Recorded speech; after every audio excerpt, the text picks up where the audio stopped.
Assalamualaikum warahmatullahi wabarakatuh. Salam dan bahagia untuk kita semua, Bapak Guru hebat calon guru penggerak.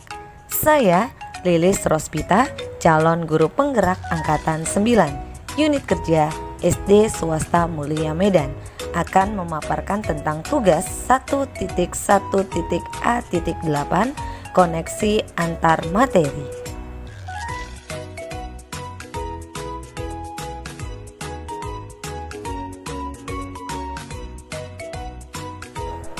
Kerangka pembelajaran modul 1.1 adalah pembelajaran pertama, yaitu mulai dari diri sendiri.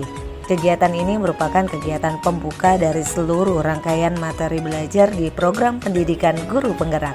Pada kegiatan ini, kita akan melakukan sebuah refleksi diri sejauh mana kita mengenal dan memahami filosofi pendidikan Ki Hajar Dewantara. Pada tahap awal ini, kita akan berdialog dengan diri kita sendiri untuk menemukan pemikiran mendasar Ki Hajar Dewantara dan relevansinya dengan peran kita sebagai pendidik.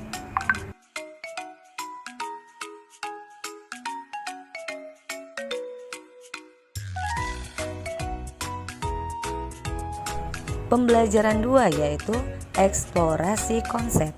Pada pembelajaran ini, kita lebih mendalam mengenal konsep pendidikan Ki Hajar Dewantara dengan menyimak beberapa video menarik tentang kondisi pendidikan pada zaman kolonial, perjalanan pemikiran Ki Hajar Dewantara sejak pembentukan perguruan taman siswa hingga pemikiran-pemikiran Ki Hajar Dewantara tentang bagaimana menjadi manusia merdeka.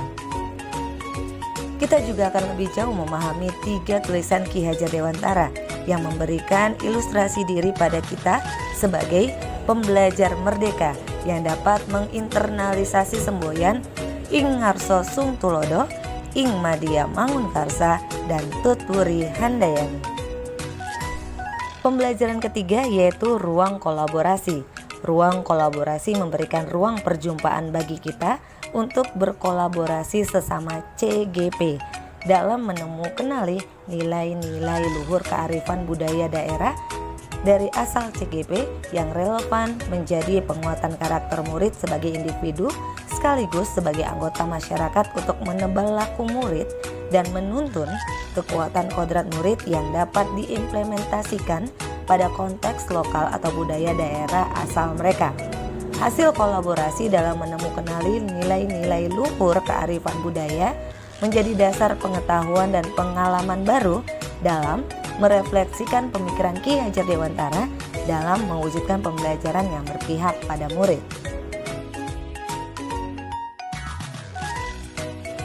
Pembelajaran keempat yaitu demonstrasi kontekstual.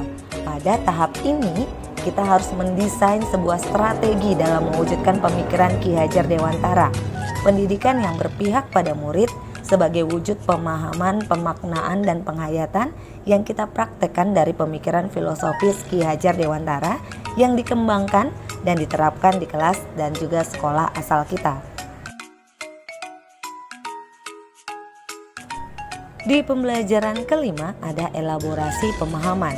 Dalam pembelajaran ini, kita akan mengelaborasi pemahaman kita mengenai refleksi filosofis pendidikan nasional yaitu dari Bapak Ki Hajar Dewantara.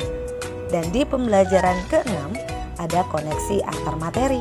Pada fase ini, kita akan diajak untuk meninjau ulang keseluruhan materi dari pembelajaran 1 hingga pembelajaran 6 dan membuat sebuah koneksi antar materi yang sudah kita pelajari.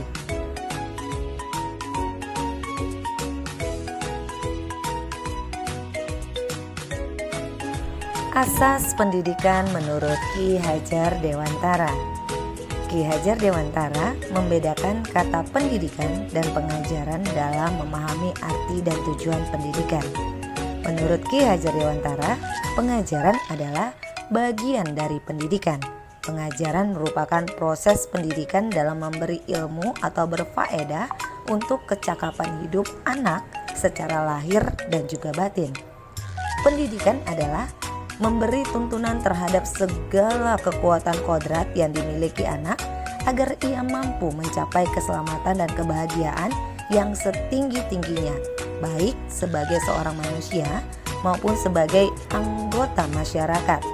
Pendidikan adalah tempat persemaian benih-benih kebudayaan dalam masyarakat.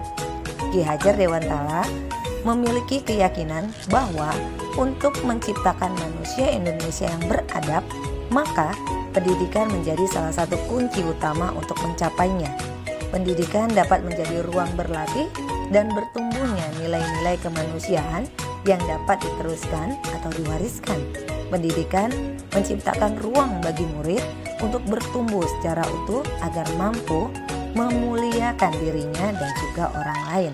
Inilah yang disebut merdeka batin. Dan menjadi mandiri yang biasa kita sebut merdeka lahir. Kekuatan diri, yaitu kodrat yang dimiliki, akan menuntun murid menjadi cakap mengatur hidupnya dengan tanpa terperintah oleh orang lain. Dasar pemikiran Ki Hajar Dewantara. Pendidikan adalah menuntun atau sistem among. Ki Hajar menjelaskan bahwa tujuan pendidikan yaitu menuntun segala kodrat yang ada pada anak-anak agar mereka dapat mencapai keselamatan dan kebahagiaan yang setinggi-tingginya, baik sebagai manusia maupun sebagai anggota masyarakat. Yang kedua, kodrat anak untuk merdeka dan juga bermain. Yang ketiga, pendidikan harus berpihak pada anak. Yang keempat, pendidikan bukan tabula rasa, tetapi konvergensi teori. Anak bukan kertas kosong yang bisa digambar sesuai keinginan orang dewasa. Anak lahir dengan kekuatan kodrat yang masih samar-samar. Itulah yang dikatakan Ki Hajar Dewantara. Ki Hajar Dewantara juga mengatakan guru ibarat petani. Seorang petani dalam hakikatnya sama kewajibannya dengan seorang pendidik yang menanam jagung misalnya. Hanya dapat menuntun tumbuhnya jagung. Ia dapat memperbaiki kondisi tanah, memeliharanya, dan memberi pupuk serta air. Membasmi ulat-ulat atau jamur yang magang hidup di tanaman jagung dan lain sebagainya. Tetapi petani tidak bisa merubah kodrat jagung menjadi padi. Itulah yang dikatakan Ki Hajar Dewantara. Yang keenam, pendidikan sama dengan budi pekerti.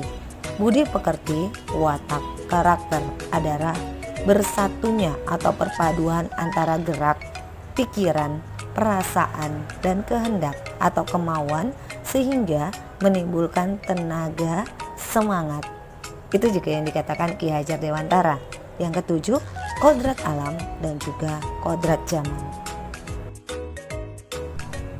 Apa yang saya percaya tentang murid dan pembelajaran di kelas sebelum saya mempelajari modul 1.1? Yang pertama, saya melakukan sistem pembelajaran di mana guru sebagai center dan guru melakukan tugas paling dominan di dalam kelas tanpa memperdulikan kemampuan dan karakteristik setiap siswa. Yang kedua, saya menyamaratakan kondisi siswa dan tidak memandang kodrat alam dari murid tersebut, dan pengajaran yang saya lakukan hanya untuk memenuhi ketercapaian KD serta untuk terpenuhinya KKM, mata pelajaran yang saya ampuh. Yang ketiga, saya tidak melakukan kesepakatan kelas saat memulai pembelajaran, sehingga secara tidak langsung saya langsung memberikan beberapa sanksi agar mereka disiplin di kelas. Yang keempat, mereka saya anggap bisa berubah dalam sikap dan ketaatan kepada saya. Namun, perubahan yang terjadi cuma didasari oleh rasa takut dan bersifat sementara, bukan atas kesadaran pribadinya. Saya belum sepenuhnya menyadari akan keberadaan kodrat alam sang anak, sehingga sering marah-marah ketika ada anak yang terkesan sulit diajak bekerja sama dan bermalas-malasan dalam mengikuti pelajaran. Saya menyadari belum banyak yang bisa saya lakukan dan menyuguhkan model-model pembelajaran yang menyenangkan bagi siswa saya. Kelima, saya masih sering mengeluh akan keadaan siswa saya apabila tidak sesuai dengan yang saya inginkan, yang terkadang membuat siswa semakin berasa bersalah dengan keadaannya. Yang keenam, lebih banyak melakukan kegiatan menulis dan membaca daripada bermain sambil belajar.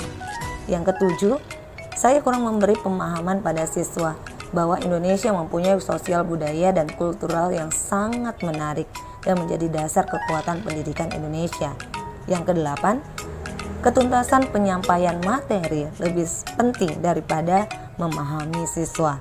Yang kesembilan, saya masih menganggap semua siswa harus mempunyai nilai yang bagus tanpa melihat bakat dan minat yang mereka miliki.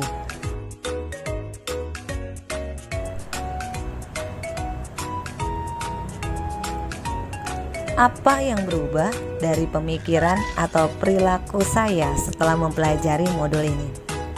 Yang pertama, saya merasa sistem pembelajaran saya rubah menjadi lebih berpusat pada siswa atau student center, dan guru hanya sebagai fasilitator dan pembimbing dalam kelas.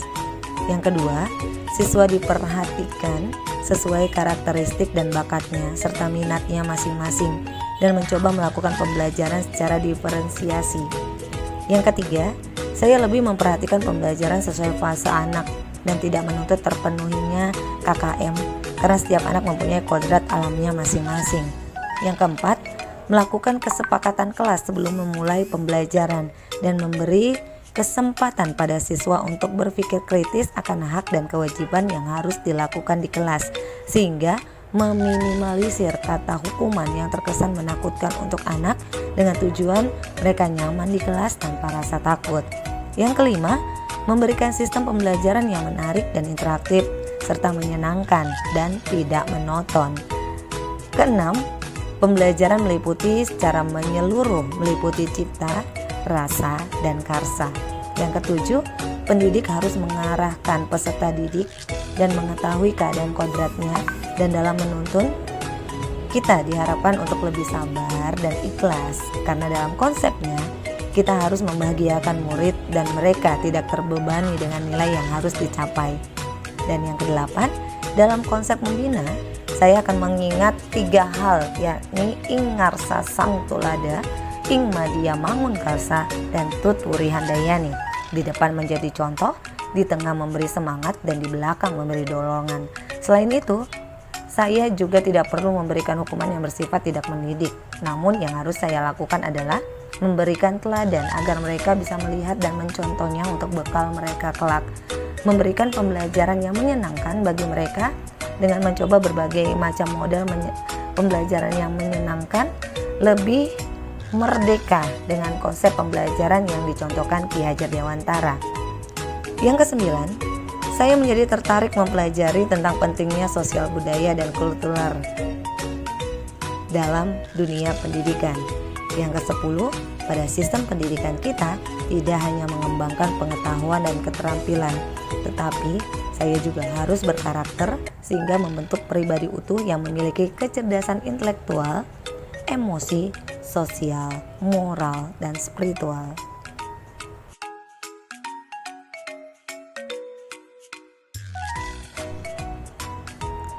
Apa yang dapat segera saya terapkan lebih baik agar kelas saya mencerminkan pemikiran Ki Hajar Dewantara?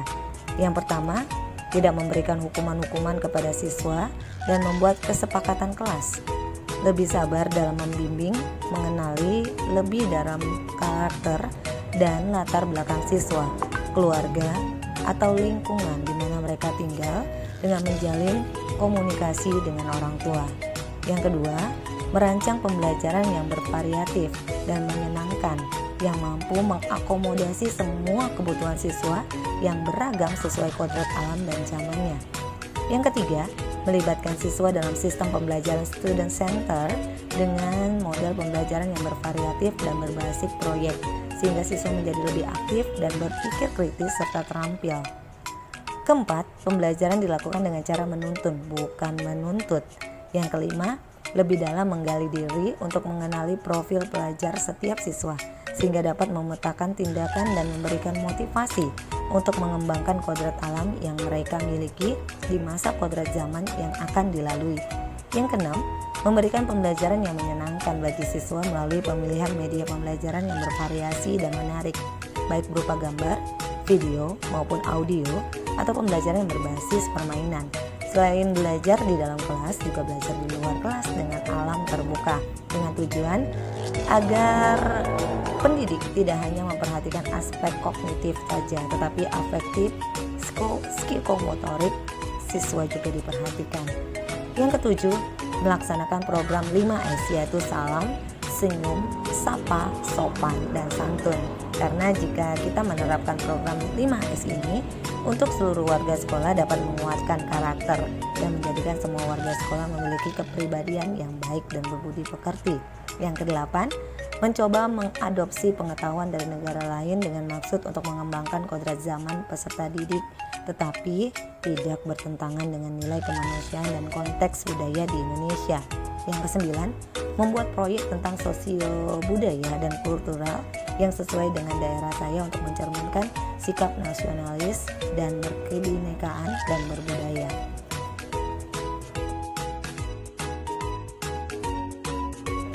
Harapan kedepannya setelah mempelajari modul 1.1, Ki Hajar Dewantara dalam buku Pusara tahun 1940 menyatakan jangan menyeragamkan hal-hal yang tidak perlu atau tidak bisa diseragamkan. Perbedaan bakat dan keadaan hidup anak dan masyarakat yang satu dengan yang lain harus menjadi perhatian dan diakomodasi.